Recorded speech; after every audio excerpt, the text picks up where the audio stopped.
The Constitutional Defenders Forum (CDF) conveys its heartfelt condolences to the Geza family, relatives, comrades, friends, and the people of Zimbabwe following the passing of Comrade Blessedness Geza, popularly known as Comrade Bombshell. Sarabena Mashkoblanyi CDF statement of condolence, constitutional warning, and a call to national duty. Remember, subscribe or like or on the bell icon. We extend special condolences and solidarity to Miss Rosaline Enitangutawengwa, the widow of the late Comrade Bombshell, and the head of the Wimbai High School in Mashonaland West.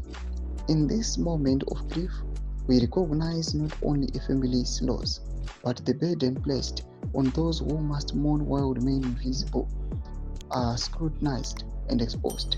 Comrade Bombshell Geza's life has become a national mirror. He embodied a difficult truth. Liberation is not a single historical event. It is a continuing obligation. Zimbabwe has lost a citizen whose public message in his later years was blunt and uncompromising. The Constitution must rule. Corruption must be prosecuted.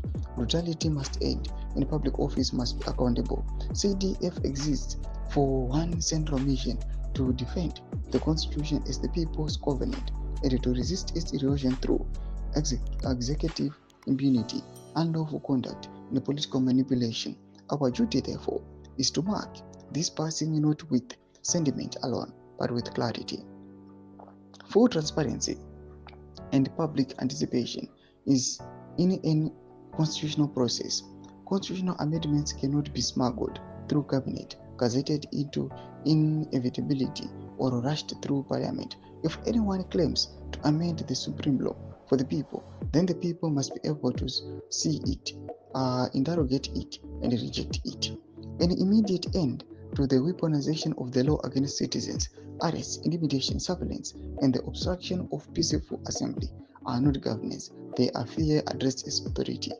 Credible accountability for corruption and abuse of office. CDF insists on prosecution that is not selective, not factional, and not theatrical. Zimbabwe cannot be rescued by public relations. It can only be rescued by justice. Prosecution of civic space during mourning and memorial activities. The right to mourn, assemble peacefully, and speak lawfully is not a favor from the state. It is a constitutional guarantee. Any interference with peaceful memorial events will be treated as a rights violation, documented accordingly, and challenged through lawful means. Toma developments anoitwa pangwa ine CDF. Pana comment section medu za fundo ingo tulipa msoro kuchitwa ichi. So subscribe or like, chat on the bell icon.